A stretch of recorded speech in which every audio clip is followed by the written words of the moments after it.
Alright people, what's up everyone and welcome to another reaction video for today, and I'm here to take a look at the first reviews for Senua's Saga Hellblade 2, of course, which of course is out now, of course, and of course, the game is of course. So of course you should go play it if you have a Game Pass, of course. If you don't have it, of course, then you should buy it. You should probably buy it, honestly, if you're really excited for it, because I'm not going to talk about the marketing. People get really upset when you talk about the almost non-existent marketing for Hellblade 2. At least considering how big of a game it is. You know, I think Little Kitty Big City probably had more fucking marketing. Anyway, so let's get to it. This is Hellblade 2. I assume it's going to get great reviews. Also, one thing that's a little worrying is that I guess the review embargo didn't drop until like a few hours ago as of recording this. So that means I don't know what that means. It doesn't really always mean anything, really. Like, there's been times where games have had a review embargo drop the day of the game, or even like a couple hours after a game was released, and it was still a great game. I have a feeling Hellblade 2 is gonna be great. I don't know what's going on. Maybe it's just the shakeups with Microsoft and Xbox and stuff recently that have just made them like not really even think about this game that much. I hope it does well. I hope it is good. I don't even know what to predict. I'm gonna guess. I think Hellblade had around an 82-3. I loved Hellblade 1. The gameplay itself wasn't great, but everything else was fantastic. I'm gonna guess that. That's my guess. Let's go to Metacritic. Let's see. I'm gonna say 83. So, I'm actually a little worried. It better be good. Oh my god. All right, let's go. 3, 2, 1, and boom. Oh. Okay. 81. All right. Okay. That's close. That's not blowing me away, but that's pretty good. 81. All right. Paper Mario. What was it? Oh my god, I didn't see it. What is it? Oh! Yes. Oh, I didn't even think about a review embargo being dropped today. Yeah, that comes out in 2 days. That makes sense. Yeah. Oh my god. Oh, that Apprentice movie's not great, but Garfield is shit too, so don't worry about it. Oh, wow. Sorry, that would completely overshadow Hellblade 2. I love Paper Mario: The Thousand Year Door. Dude, 91? That's like Nintendo's highest thing in a long time, I feel like. What was their last 91 like exclusive or in that range? That's crazy. That's so good. That might be higher than it was when it first came out. Ooh, hold on. We'll get to Hellblade in a minute. Sorry, Hellblade, I feel bad. Yeah, 87. That's crazy. That's easily the highest rated Paper Mario game in a long time. Wow. I need to take a swig on. Okay. All right, let's take a look at Hellblade. 81's still pretty good. Like, that's about what well, hold on. Let's see. I didn't know they made a VR version. That sounds sick. 81. Okay, the first one got the same score. And people love that game. So, you know what? It is higher than Hillbilly Elegy, though. Which I don't know why that's there. I put Hellblade. That's not even close. But whatever. I mean, I guess it is Hell, Hill, Blade, Billy. Same thing if you really think about it. Anyway. All right, I want to know why it has 81. It's probably because the story is still great. Everything is still great about it besides the gameplay. I bet the gameplay didn't even really try to do anything different. Hellblade 2 is something of a rarity. A linear, story-focused game of reasonable length for just one player. It offers something different, something thought-provoking, and it is insanely impressive. Okay? Whether you're a fan of the original Hellblade or a newcomer to the series, Hellblade 2 offers a deeply engaging and unforgettable experience. Its blend of realistic graphics, compelling narrative, and innovative sound design makes it a standout title of the year. Hell yeah. Hellblade 2 is a work of art from start to finish. It is a pleasure to play with intriguing characters, a captivating story, and awe-inspiring creatures to fight. It is certainly one saga I won't forget in a hurry. Despite the backing of a company as large and as well-funded as Microsoft, Ninja Theory have, in my opinion, nurtured their independent spirit and kept it well and truly alive in every facet, which is just, that's one thing I'll give Microsoft credit for. Like, it seems like whenever they do release a exclusive, it's always like something kind of unique. Like Hi-Fi Rush was unique, but like even like other things, I'm talking about exclusive at the time. Like Pentiment was very, very unique. Even like some of the bigger, like Redfall, if you really think about it, is kind of unique. It's not just not shitting on Sony's game selection here, but it's not another walk around with your companion and there's a deep story going. Like it was just like a looter vampire game. It was kind of unique for an exclusive from a company. That Redfall is totally the type of game that should have been multi-platform. Honestly, but even like Indiana Jones, that's like a weird one. I mean, I guess Sony has Spider-Man. That also makes sense because Sony and Spider-Man are, well, they own the rights for the movie and I guess game rights of whatever. I don't know. Anyway, to the point where they used the PS3 or the Spider-Man font for the PS3. See, they're linked with Spider-Man. In my opinion, it's brutal, it's breathtaking, it's brilliant. If this is independent AAA, sign me up for more. I mean, that's what Hellblade 1 was too. AAA independent. Hellblade 2 continues tenuous story with grace, confidence, surprising brutality. Really? Did you play the first game? And thundering conviction. Surprising brutality, huh? Did you play the first one? Hellblade 2 is nothing short of stunning and more than capable of taking your breath away by some of the set pieces. There's a lot of 10s, though, I will say. Look at how many 10s there are. For an 81, that's pretty good. Although the original Hellblade was a unique addition to the action-adventure genre, at its time it doesn't even come close to be comparable to Hellblade 2. It has the same score. As Ninja Theory's latest release is also their best yet. Ooh, okay. Hellblade 2, I love Enslaved Odyssey to the West. Shoutouts. That's still my favorite game from them. I just that one, and that had about the same score too. Around 81 to 2 is what it looks like Ninja Theory usually gets. Like even Enslaved got it. I want to say DMC got maybe a little bit higher than that. I want to say what was the one on PS3? Also had Andy Serkis in it. Oh fuck, what was it called? It was a PS3 exclusive. Heavenly Sword. There you go. They made a movie about that. It was really shitty, but Heavenly Sword, I think that got around about the same, 81, 82. Hellblade 2 improved drastically over its predecessor while offering deep and engaging gameplay. Ooh, from start to finish, arguably the best visuals and sound design we've ever seen in a video game to date, making it the best Microsoft exclusive of the last decade. All right. I've heard Pentiment's good. Senua Saga, I guess that's now on everything else, so I guess it doesn't count. Hellblade 2 is the game that Xbox has been looking for so long. You think they would fucking, marketed it a little bit more. Masterpiece on par with its predecessor that shines through its sound, its graphics, and a memorable performance by Melina Jorgens. Of course, she played Senua. She won back in 2017, I think. A candidate for Game of the Year. Sick. All right, now we read a lot of positive reviews. I want to see some negatives. It seems like a lot. I guess there's probably a lot of 80s, All right, here's IGN. Let's read it, I guess. Hellblade 2 is another Viking-worthy feast for the senses that meets the high bar set by its predecessor, even if it never really manages to clear it. Okay. All right, that's fine with me. I gave the original like a 9.5 or something. Because I'd probably give it more like a 9 now. Because I think I was a little too hyped on it because I thought the story was incredible. Everything was incredible about it besides the gameplay. But the gameplay didn't bother me at all. I still had a good time with it. So, Hellblade 2 is a good sequel with some excellent acting and gorgeous visuals, but the pacing struggles quite a bit. How come it's not loading?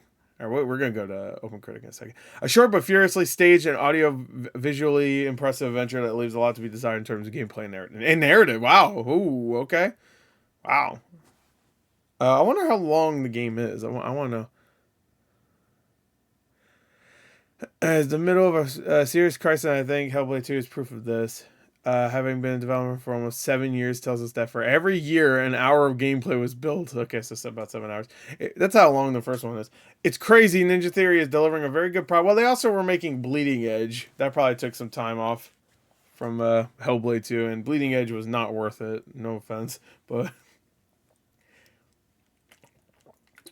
Maybe sure B team probably worked on that, but they don't have that many employees. So it's delivering a very good product that does justice to the name it bears, but in more than one section, it does leave things to be desired, especially in what has to do with scope.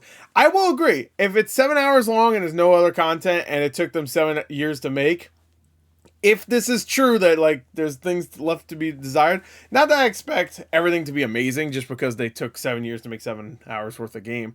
But like, if it seems like they didn't really work too much on making the gameplay any different than the first game, then I understand. I actually totally get it that some people would be annoyed by that. I don't mind personally because I just want another Hellblade story. Also, I only played Hellblade 2. I mean, Hellblade 1 maybe like 2 years ago, maybe 3. So it didn't feel like a, no, it was definitely, when was it? And I think it was right after they announced Hellblade 2. So maybe like 4 years ago, but whatever. Um, did not affect the game, since it's also worth remembering that after being bought by Xbox in 2018, the British studio grew to more than 100. Oh, okay, there you go. That is to say, we are no longer talking about small production. Far from it. I feel like 100 employees is still pretty low for like a big studio. Probably one of Microsoft's biggest in my eyes, at least because when they announced Ninja Theory, I think that was the one that got the biggest, like, whoa, that was back in 2018, like I said.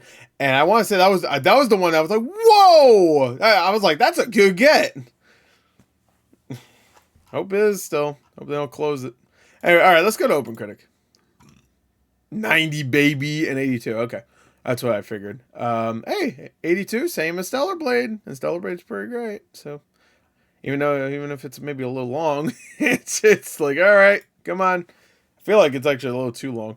Well, let's look at Senua just real quick, but I really want to see Paper Mario. Oh man, it's so good. Fuck, I can't wait to play this game again. It's been a long time. It's been a long... Wait, can I make it? Yeah, you can. Sort right there. How about load up? Yeah, there you go. That makes it much easier. Okay, woof. Some 5s. Okay. Hellblade 2 is an unequivocally bland game with repetitive combat and puzzles that lack any overarching sense of excitement. Yeah. I had the same problem with some of the puzzles in Hellblade 1. I felt like they were just like, oh, I'll just fit the symbol and find it in the environment. And it was like way too many of those. It seems like it's probably the same thing. Okay. A joyless slog of barely interactive entertainment and a muddled portrayal of mental illness. Okay. That just so happened. Wait, didn't Metro Game Central also make an article recently about how Stellar Blade is like really offensive because the girl has a butt? That just so happens to have the best graphics ever. I don't want to accuse them if it wasn't them. They were like, what? If it was, though, I would give them credit. A lot of other places would just immediately say the game sucks because of that, because they were so offended by how, the main character looks. But they still said the game was great. So that's how good the game is. You can't even say like, all right, fuck the entire game. And be like, oh, the game's great. It's really good. The butt though, and the lady. Oh no, ew, yucky, ew. Shut up. Let us have some fun. How about this? We can have Stellar Blade, but the next game that has a guy with a giant cock and huge muscles, we won't say anything. Mainly because I'll be playing it. Got a big dick. Dude, if they made a game where you had a giant dick and it like flapped around, like it had the same jiggle physics that Eve has in Stellar Blade, woo! That's awesome with me, baby. I mean, I'm thinking like Saints Row the Third or something, but I'm talking about like something of the same size as Stellar Blade and even as serious as Stellar Blade. Because Stellar Blade is a pretty serious game for the most part. There's no jokes being thrown around, Anyway. Despite its great scale and visual splendor, this sequel fails to skip the shadow of its predecessor with a muddled tale that Senua herself feels out of place in. Oh, okay. If you're looking for a cool and fairly unique experience and you've got Game Pass, then Hellblade 2 could be worth your time. Its visual splendor and highlight moments are worth experiencing. But if you haven't played the original Hellblade yet, do yourself a favor and go play that instead. In all ways except visual, it's a better game. Okay. About 6 to 8 hours of total playtime. Hellblade 2 is worth the peek if you're interested. I feel like it's longer than the first game. Wasn't the first game? I swear I finished it in like 5 to 6. So it is longer than the first game, so at least that. But they did say 6 to 8, so I guess that means you could finish in 6. I played on the normal difficulty, so I don't know if they played... Oh, this is Gene Park. Isn't Gene Park somebody? Right. Isn't Gene Park like somebody that people actually like? Hold on. Maybe not. I don't know. Maybe I'm thinking of somebody else. Anyway, I just wish I had a little more to say and gave us a little more to do. Okay?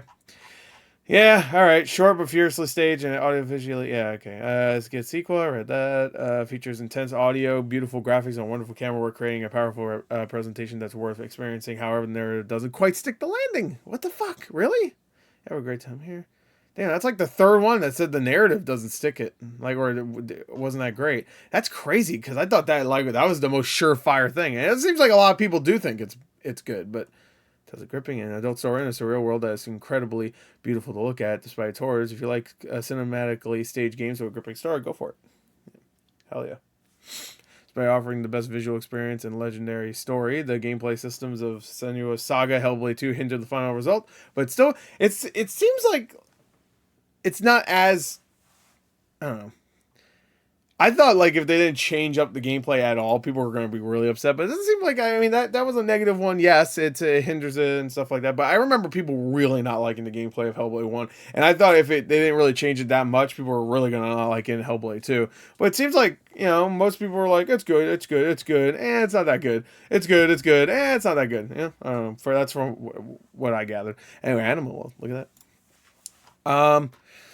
Okay, so let's see. I want to read some Paper Mario, baby. Paper Mario: The Thousand Year Door is a wonderful remake of a GameCube classic, now in a modern game engine, but with all the quirkiness and charm of the original story and characters, and will return to the original Mario Paper Mario combat style. It's great for Mario RPG fans and newcomers alike.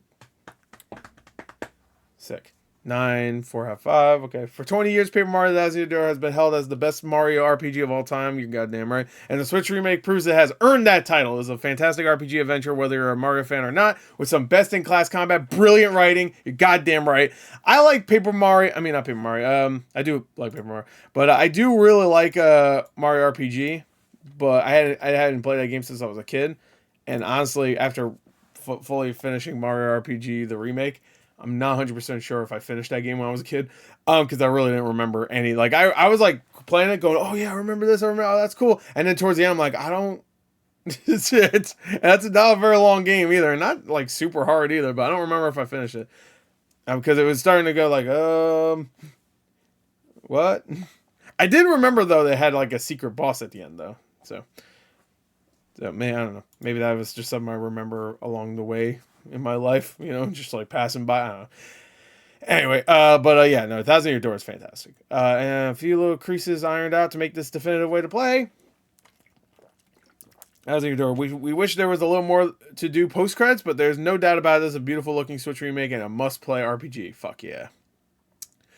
It's a masterful remake that improves on the original in practically every way while keeping everything that made it a mainstay in the Nintendo canon. While its timelessness is reflected in the strength of its humor, wit, and story, a major visual overhaul and much needed quality of life improvements make the Thousand Year Door an adventure that can't be skipped. You will not skip it. I will find you. Anyway, the Thousand Year Door remake is a triumphant return for Mario Party. Why do I keep saying Mario Party? Paper Mario. It turns back to an early chapter in the series that knows exactly what it's trying to achieve and does it masterfully. Hell yeah. It's not a full-blown remake where overall graphics are new episodes, but deep within lies truly one of the best parts of the series to be enjoyed when 20 years later with excellent gameplay, sharp wit writing, and funny dialogues for long evenings or short bursts. I'm ready for that game, I really am.